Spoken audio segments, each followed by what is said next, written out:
മതത്തിൻ്റെ മറവിലുള്ള അസാൻമാർഗികത്വം, അരാജകത്വം മാത്രമേ സൃഷ്ടിക്കൂ. പവിത്രമായി സൂക്ഷിക്കേണ്ട വിവാഹബന്ധം തകർക്കുന്ന ഖണികളെ നാം തിരിച്ചറിയണം.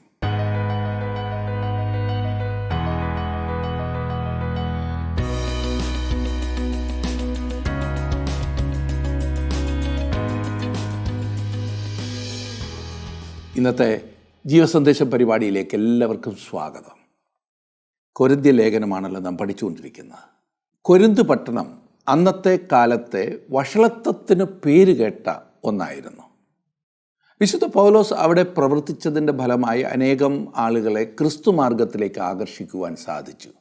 എന്നിരുന്നാലും ആ സമൂഹം അനുവർത്തിച്ചു വന്നിരുന്ന പല അസാൻമാർഗികത്വവും സഭയിലും കടന്നുകൂടി. പൗലോസ് ഈ സ്ഥിതിയെ കൈകാര്യം ചെയ്യുന്ന വിധം വളരെ ശ്രദ്ധേയമാണ്. ഇന്നും നമുക്കൊക്കെ അനുവർത്തിക്കുവാൻ സാധിക്കുന്ന നല്ല ചില മാതൃകകൾ പൗലോസ് അവിടെ പഠിപ്പിക്കുന്നുണ്ട്. കൊരിന്ത്യർക്ക് എഴുതിയ 1-ാം ലേഖനം 7-ാം അധ്യായത്തിൻ്റെ 2-ാം വാക്യം വരെ നാം ചിന്തിച്ചു കഴിഞ്ഞിരുന്നു. ഇന്ന് 7-ാം അധ്യായത്തിൻ്റെ 3-ാം വാക്യം മുതലാണ് നാം ചിന്തിക്കുവാൻ പോകുന്നത്. 1 കൊരിന്ത്യർ 7-ാം അധ്യായത്തിൻ്റെ 3-ാം വാക്യം നമുക്കൊരുമിച്ചെടുക്കാം.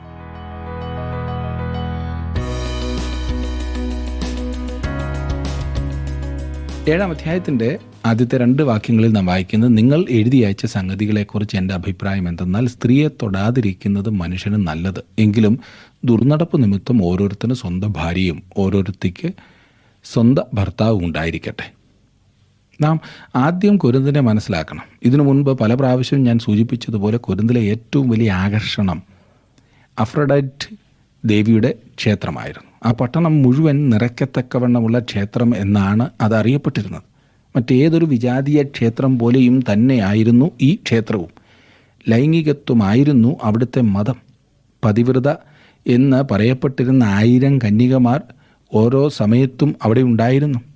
ആ ക്ഷേത്രത്തിൽ ചെല്ലുന്ന ഒരാൾക്ക് ഭക്ഷണവും മദ്യവും ലൈംഗികമായി ബന്ധപ്പെടുവാനുള്ള അവസരവും ആവശ്യം പോലെ ഉണ്ടായിരുന്നു. ഈ പതിവ്രതകളായ കന്യകമാർ 1000 വേശ്യമാരായിരുന്നു എന്ന കാര്യം മറക്കരുത്. മതത്തിൻ്റെ മറവിൽ പച്ച മാംസം വിറ്റ് പണമുണ്ടാക്കിയിരുന്ന വേശ്യകൾ, മതത്തിൻ്റെ പേരിൽ ലൈംഗികത്വം നടമാടിയിരുന്ന ആ അവസ്ഥ അല്ല പ്ലേറ്റോയുടെ തത്വശാസ്ത്രം അതായിരുന്നല്ലോ. ആ സംസ്കാരത്തിലെ അസാൻമാർഗികത്വം മനുഷ്യർ മറന്നുകളയാറുണ്ട്. അന്നത്തെ തത്വശാസ്ത്രം എന്തായിരുന്നെന്ന് ചോദിച്ചാൽ, ശരീരത്തിൻ്റെ ആഗ്രഹങ്ങളെ സംതൃപ്തിപ്പെടുത്തിക്കൊണ്ട് അവയിൽ നിന്നും മോചനം നേടുക. അതത്രേ വിജാതീയത്വം. ഗ്രീക്കുകാരുടെ 2 അടിസ്ഥാന തത്വശാസ്ത്രങ്ങളിൽ നിന്നും അത് പുറപ്പെട്ടു. സ്തോയിക്കർ പറഞ്ഞു, അടിസ്ഥാന ആഗ്രഹങ്ങളെ ത്യജിക്കണം, അല്ലെങ്കിൽ അടിച്ചമർത്തണമെന്ന്. എപ്പിക്കൂരിയർ പറഞ്ഞു, അവയെ എത്രമാത്രം സംതൃപ്തിപ്പെടുത്താമോ അത്രമാത്രം തൃപ്തിപ്പെടുത്തണമെന്ന്. ഇതായിരുന്നു അന്നത്തെ ഏറ്റവും അധികം പ്രചാരത്തിലിരുന്ന ചിന്തകൾ. റോമൻ ലോകത്തിൽ ഭാര്യ എന്നാൽ ഒരാളുടെ ജംഗമ സ്വത്തായിട്ടാണ് പരിഗണിച്ചിരുന്നത്. അവളൊരു പണിയെടുക്കുന്ന കുതിര മാത്രമായിരുന്നു. ഒരു പുരുഷന് സാധാരണയായി അനേകം ഭാര്യമാരുണ്ടായിരുന്ന ഒരു അവസ്ഥ. ഒരാൾ അടുക്കളയുടെ ചുമതല വഹിച്ചിരുന്നു, വേറൊരാൾക്ക് മറ്റു മുറികളുടെ ചുമതലയായിരുന്നു, ഇനിയും ഒരാൾ തുണിയുടെ എല്ലാം ചുമതലയായിരുന്നു. അങ്ങനെ എത്ര പേരെ ഒരാൾക്ക് ആവശ്യമുണ്ടോ അത്രയും പേരെ കൊണ്ടുവരാമായിരുന്നു. ഇവരുമായുള്ള ലൈംഗിക ബന്ധം 2ാമത്തെ കാര്യമായിരുന്നു. കാരണം സുന്ദരിമാരായ യുവതികളെ ക്ഷേത്രത്തിൽ സൂക്ഷിച്ചിരുന്നല്ലോ. പുരുഷൻ അവരുടെ അടുത്ത് പോയിരുന്നു. അവിശ്വസനീയമായി തോന്നാം, പക്ഷേ അതാണ് സംഭവിച്ചിരുന്നത്. ഇന്നും ഇതുപോലുള്ള അന്യായങ്ങൾ നടക്കുന്നു എന്നതാണ് വിചിത്രം. ഞാനതേക്കുറിച്ച് പറയേണ്ടതില്ലല്ലോ. 1-ലധികം ഭാര്യമാരെ വിവാഹം ചെയ്യുന്നവർ ഇന്നും ഈ അധപ്പതിച്ച ചിന്താഗതിയിലാണ് തുടരുന്നത് എന്നോർക്കണം. അങ്ങനെ ഒരു സാഹചര്യത്തിൽ പൗലോസ് വിവാഹത്തെ വളരെ ഉയർന്ന ഒരു അവസ്ഥയായി ചിത്രീകരിക്കുന്നു, ഒരു ഉന്നതമായ ബന്ധം.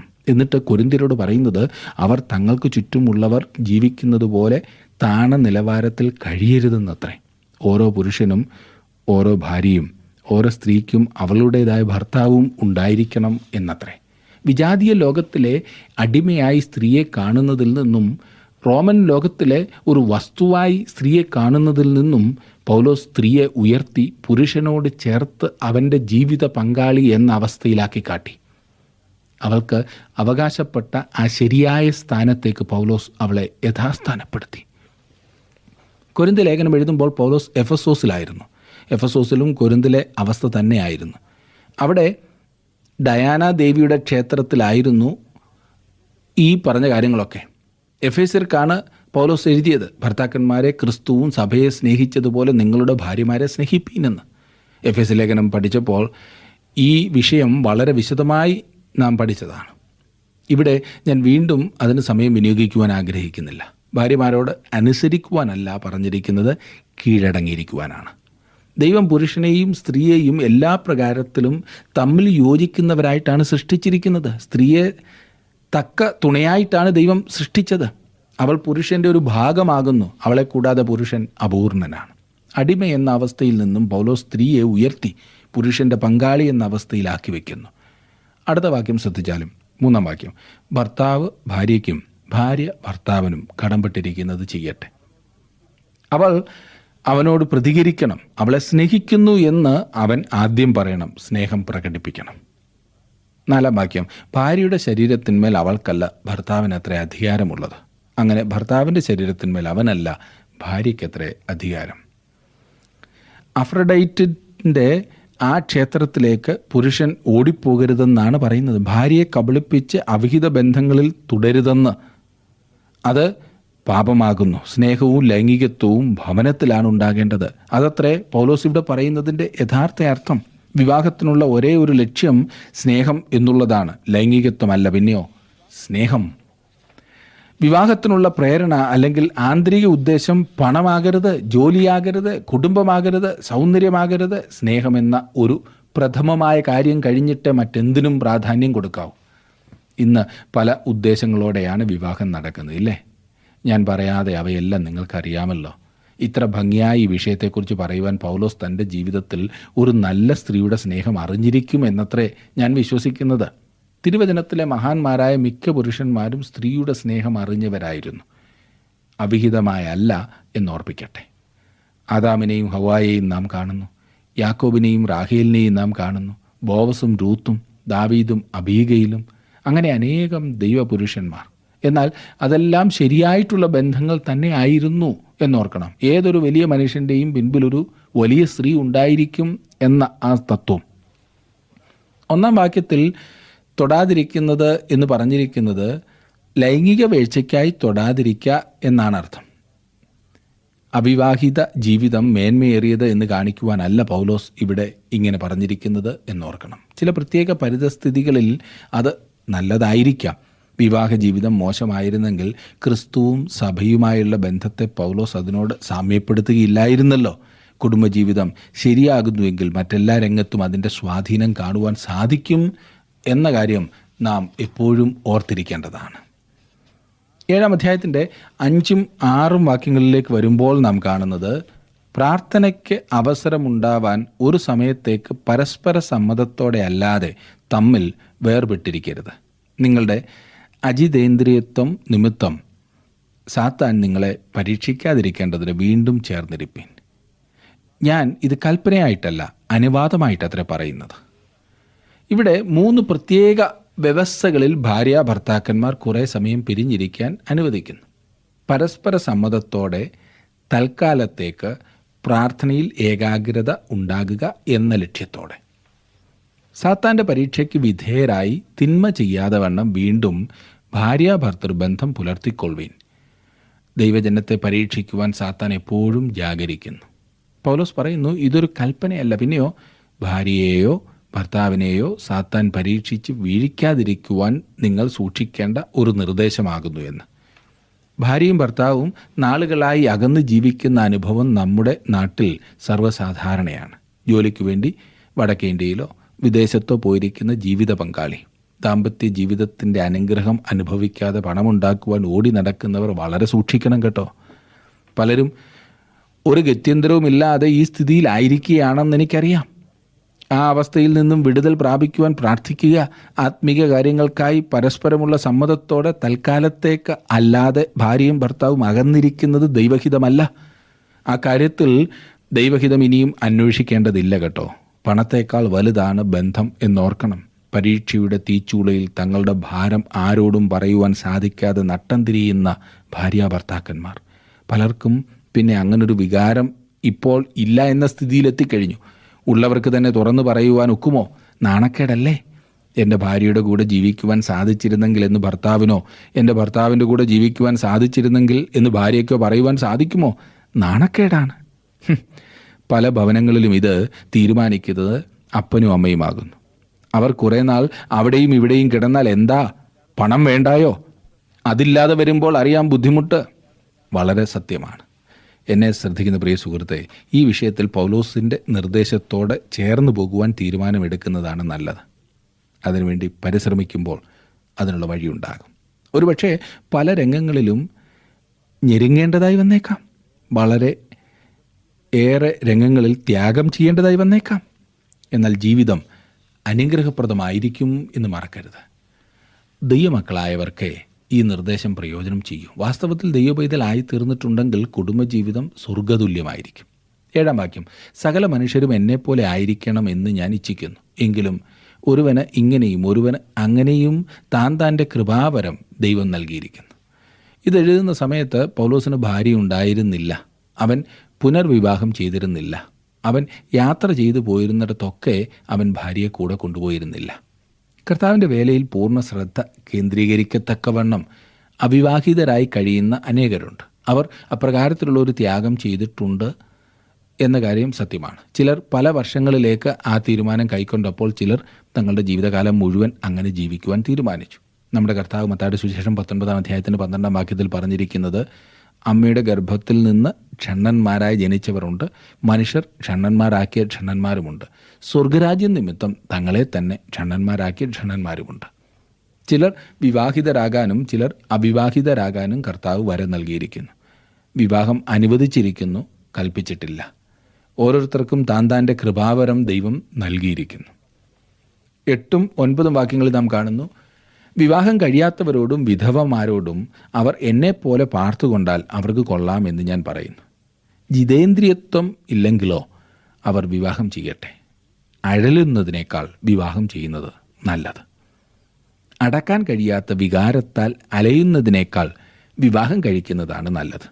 ജിതേന്ദ്രിയത്വം ഇല്ലെങ്കിലോ എന്ന് പറഞ്ഞിരിക്കുന്നതിൻ്റെ അർത്ഥം തങ്ങളെ തന്നെ അടക്കുവാൻ കഴിയുന്നില്ല എങ്കിൽ, അഥവാ തങ്ങളിൽ തന്നെ നേട്ടം വരിക്കാൻ സാധിക്കുന്നില്ല എങ്കിൽ എന്നാണ് അർത്ഥം.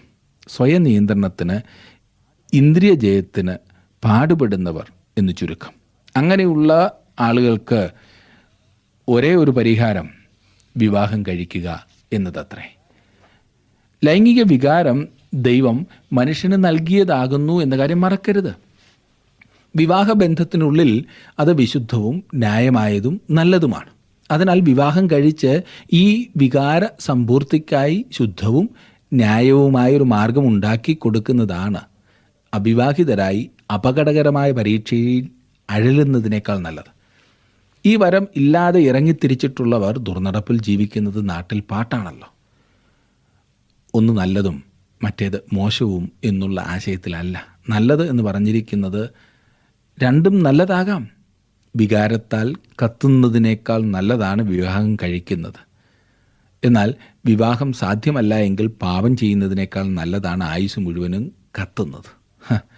ഇവിടെ പൗലോസ് വിവാഹത്തെക്കുറിച്ച് ചെയ്തിരിക്കുന്ന ചർച്ച വളരെയേറെ രൂക്ഷമായ വിമർശനത്തിന് കാരണമായിട്ടുണ്ട്. കാരണം ഇത് മുഴുവനായും ലൈംഗികത്വത്തെ അടിസ്ഥാനപ്പെടുത്തിയാണ് സംസാരിച്ചിരിക്കുന്നതെന്ന് പോലും. വിശുദ്ധ വിവാഹത്തിൽ ഇതിനേക്കാൾ ഉന്നതമായ ലക്ഷ്യങ്ങളും ഉദ്ദേശങ്ങളുമുണ്ട്. പൗലോസ് തന്നെ ഇതേക്കുറിച്ച് അറിവുള്ളവനായിരുന്നു. മറ്റ് സമയത്ത് അവനത് പറയുന്നുമുണ്ട്. എന്നാൽ ഈ ഭാഗത്ത് പൗലോസ് ഇങ്ങനെ വിവാഹ ജീവിതത്തിലെ ലൈംഗികത്വത്തിന് പ്രാധാന്യം കൊടുത്ത് സംസാരിക്കുന്നതിന് കാരണമുണ്ട്. ഒന്ന്, ഇവിടെ നമുക്ക് പൗലോസ് കൊരിന്ത്യർ ചോദിച്ച ചോദ്യങ്ങൾക്കയച്ച മറുപടിയേ ഉള്ളൂ. അവരുടെ ചോദ്യങ്ങളില്ല. അവർ ചോദിച്ച ചോദ്യങ്ങൾ ഒരുപക്ഷെ ഈ വിധത്തിലുള്ള ഒരു ചർച്ചയ്ക്ക് കളമൊരുക്കുന്നതായിരിക്കും. 2, അത് മാത്രമല്ല, കൊരിന്ത് പട്ടണം എപ്രകാരമുള്ള പട്ടണമായിരുന്നു എന്ന് നാം കണ്ടതാണല്ലോ. മിക്കവാറും കുടുംബ പ്രശ്നങ്ങളെല്ലാം തന്നെ ലൈംഗികത്വവുമായി ബന്ധപ്പെട്ടിട്ടുള്ളതായിരുന്നു. 3, ഈ വിഷയം വളരെ പ്രധാനപ്പെട്ടതാണല്ലോ. ഇതിനെ മോശമായി ഉപയോഗിക്കുന്നതിലൂടെയാണല്ലോ തരം താഴ്ത്തപ്പെട്ടത്. അതുകൊണ്ട് പൗലോസിൻ്റെ ഈ വിഷയത്തെക്കുറിച്ചുള്ള ചർച്ച അസ്ഥാനത്തല്ല. ദൈവം നൽകിയ ഈ അനുഗ്രഹം പാവനമായി തന്നെ കാണുവാൻ നമുക്ക് സാധിക്കണം. വിവാഹബന്ധത്തിന് വെളിയിലുള്ള എല്ലാ ലൈംഗിക ബന്ധങ്ങളും പാപമെന്ന് മനസ്സിലാക്കി ഉപേക്ഷിക്കണം. ദൈവം താങ്കളെ എന്തിനായി വിളിച്ചിരിക്കുന്നു എന്ന ഉറപ്പ് നമുക്കുണ്ടാകണം. താങ്കളുടെ വിലപ്പെട്ട നിർദ്ദേശങ്ങളും അഭിപ്രായങ്ങളും പ്രാർത്ഥനാ വിഷയങ്ങളും ഇന്ന് തന്നെ ഞങ്ങളെ വിളിച്ചറിയിക്കുക. വിളിക്കേണ്ട നമ്പർ 8281384455.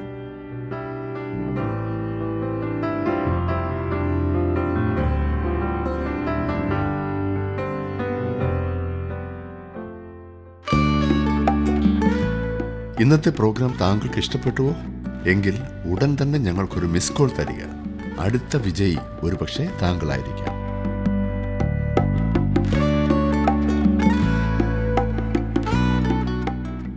തുടർന്ന് വിവാഹം കഴിച്ചിട്ടുള്ളവരോട് പൗലോസ് ഇനിയും പറയുന്നത് 10-11 വാക്യങ്ങൾ. വിവാഹം കഴിഞ്ഞവരോടോ ഞാനല്ല, കർത്താവ് തന്നെ കൽപ്പിക്കുന്നത്, ഭാര്യ ഭർത്താവിനെ വേർപിരിയരുത്. പിരിഞ്ഞു എന്ന് വരികിലോ വിവാഹം കൂടാതെ പാർക്കണം. അല്ലെന്ന് വരികിൽ ഭർത്താവോട് നിരന്നുകൊള്ളണം. ഭർത്താവ് ഭാര്യയെ ഉപേക്ഷിക്കുകയും അരുത്. ഇവിടെ ഇതാ ഒരു കൽപ്പന. പൗലോസ് അത് തക്ക സ്ഥാനത്ത് തന്നെ ചേർക്കുന്നു. ഭാര്യ അവളുടെ ഭർത്താവിനെ പിരിയരുത്, ഭർത്താവ് അവൻ്റെ ഭാര്യയെയും പിരിയരുത്. അവരിൽ ആരെങ്കിലും ഒരാൾ പിരിഞ്ഞെന്നാൽ അവർ അവിവാഹിതരായി തുടരണം. ഇപ്പോൾ ഇവിടെ ഒരു പുതിയ പ്രശ്നം പൊങ്ങി വന്നിരിക്കുന്നു. പൗലോസ് കൊരിന്തിൽ വന്ന് അവരോട് സുവിശേഷം പ്രസംഗിച്ച് കഴിഞ്ഞപ്പോൾ ഒരു കുടുംബത്തിൻ്റെ പുരുഷൻ ക്രിസ്തുവിനെ അംഗീകരിച്ചു എന്ന് വന്നേക്കാം. എന്നാൽ സ്ത്രീ അതിനെതിരായി കാണപ്പെട്ടു. മറ്റൊരു കുടുംബത്തിൽ ഭാര്യ ക്രിസ്തുവിനെ അംഗീകരിച്ചു, മുൻപോട്ട് വന്നു. എന്നാൽ ഭർത്താവ് അതിനെതിരായി നിന്നു. അതുപോലുള്ള ഒരു സാഹചര്യത്തിൽ വിശ്വാസികൾ എന്താണ് ചെയ്യേണ്ടത്? 12 മുതലുള്ള വാക്യങ്ങൾ ഞാനൊന്ന് വായിക്കട്ടെ. എന്നാൽ ശേഷമുള്ളവരോട് കർത്താവല്ല ഞാൻ തന്നെ പറയുന്നത്, ഒരു സഹോദരന് അവിശ്വാസിയായ ഭാര്യ ഉണ്ടായിരിക്കുകയും അവൾ അവനോടുകൂടെ പാർപ്പാൻ സമ്മതിക്കുകയും ചെയ്താൽ അവളെ ഉപേക്ഷിക്കരുത്. അവിശ്വാസിയായ ഭർത്താവുള്ള ഒരു സ്ത്രീയും അവൻ അവളോടുകൂടെ പാർപ്പാൻ സമ്മതിക്കുന്നുവെങ്കിൽ ഭർത്താവിനെ ഉപേക്ഷിക്കരുത്. അവിശ്വാസിയായ ഭർത്താവ് ഭാര്യ മുഖാന്തരം വിശുദ്ധീകരിക്കപ്പെട്ടും അവിശ്വാസിയായ ഭാര്യ സഹോദരൻ മുഖാന്തരം വിശുദ്ധീകരിക്കപ്പെട്ടും ഇരിക്കുന്നു. അല്ലെങ്കിൽ നിങ്ങളുടെ മക്കൾ അശുദ്ധരെന്ന് വരും, ഇപ്പോഴോ അവർ വിശുദ്ധരാകുന്നു. ഭർത്താവ് വിശ്വാസിയും ഭാര്യ അവിശ്വാസിയുമായ ചുറ്റുപാടിൽ കരണീയമായിട്ടുള്ളതെന്തെന്ന് ഇവിടെ പറയുന്നു. ഇരുവരും പുറജാതിക്കാരായിരുന്നപ്പോഴാണ് വിവാഹം നടന്നത്. ഇപ്പോൾ ഭർത്താവ് രക്ഷിക്കപ്പെട്ട് ആ അവസ്ഥയിൽ നിന്നും അവൻ ഒരു വിശ്വാസിയായി തീർന്നു. പുറജാതിക്കാരത്തിയായ ഭാര്യയെ എന്തു ചെയ്യണം? ഇപ്പോൾ പൗലോസ് പറയുന്നത്, ഭാര്യ ഭർത്താക്കന്മാരിൽ ഒരാൾ രക്ഷിക്കപ്പെട്ടാലും വിവാഹത്തിൻ്റെ ഭദ്രതയ്ക്ക് കോട്ടം വരുന്നില്ല. രക്ഷിക്കപ്പെടാത്ത ജീവിത പങ്കാളിയെ സ്വീകരിക്കുകയാണ് വേണ്ടത്.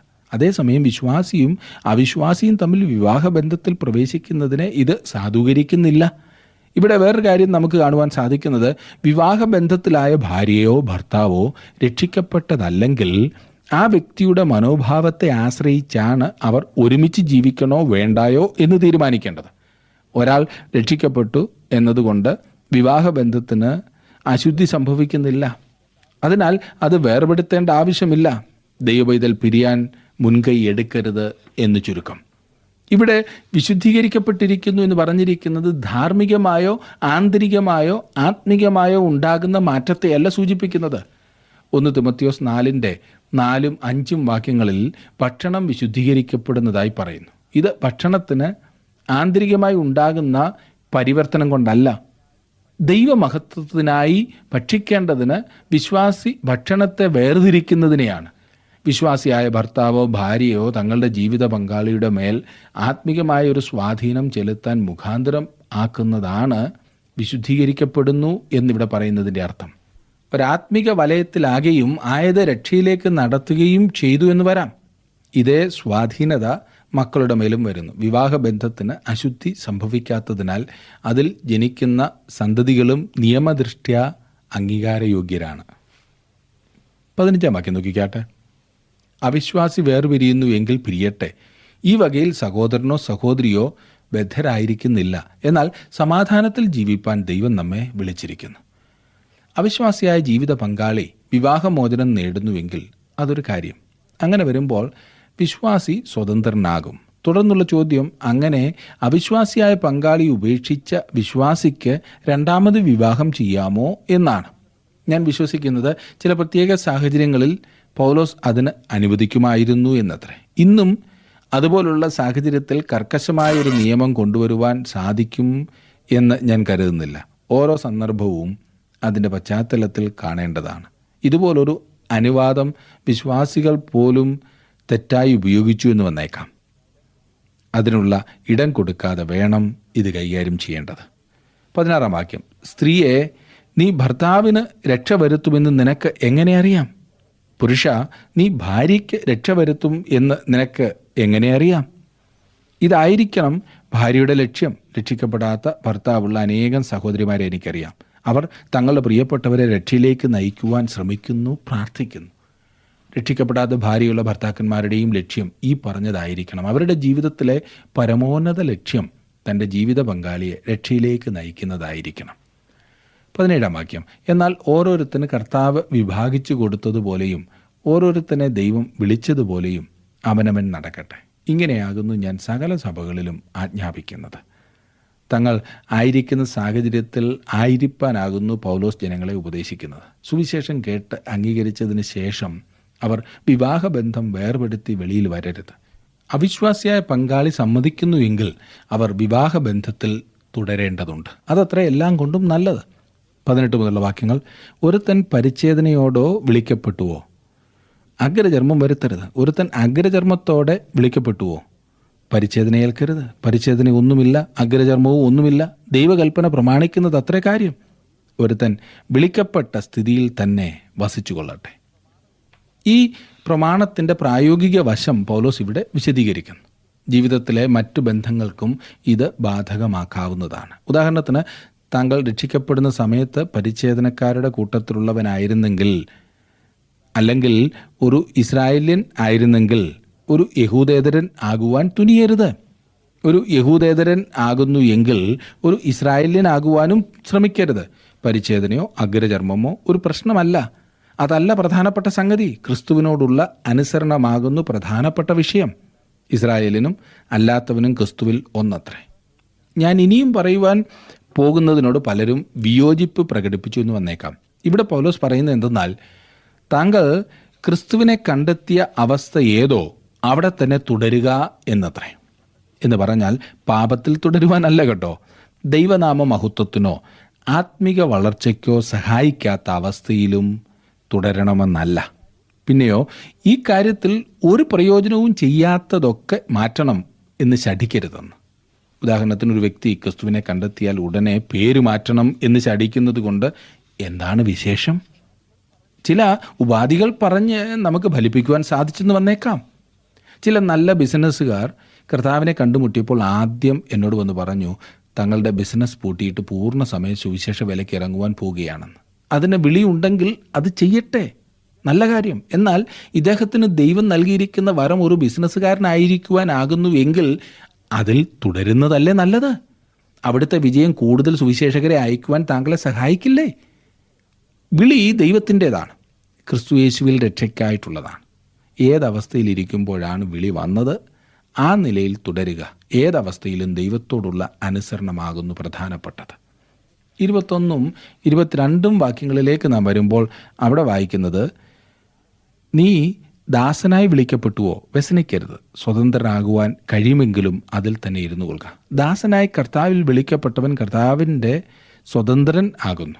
അങ്ങനെ തന്നെ സ്വതന്ത്രനായി വിളിക്കപ്പെട്ടവൻ ക്രിസ്തുവിൻ്റെ ദാസനാകുന്നു. അക്കാലങ്ങളിൽ അടിമകളും സ്വതന്ത്രരും ഉണ്ടായിരുന്നു. ഒരു മനുഷ്യൻ ഒരു അടിമയോ ഒരു ശുശ്രൂഷകനോ ആയിരുന്നെന്നാൽ അവിടെ നിന്നും രക്ഷപ്പെട്ടു വരുവാൻ ചിന്തിക്കരുത്. അതായത്, താൻ തൻ്റെ യജമാനനിൽ നിന്നും സ്വാതന്ത്ര്യം പ്രാപിക്കണമെന്ന് ദൈവം ആഗ്രഹിക്കുന്നു എന്ന് ചിന്തിച്ച് വെളിയിൽ വരുന്ന അവസ്ഥ.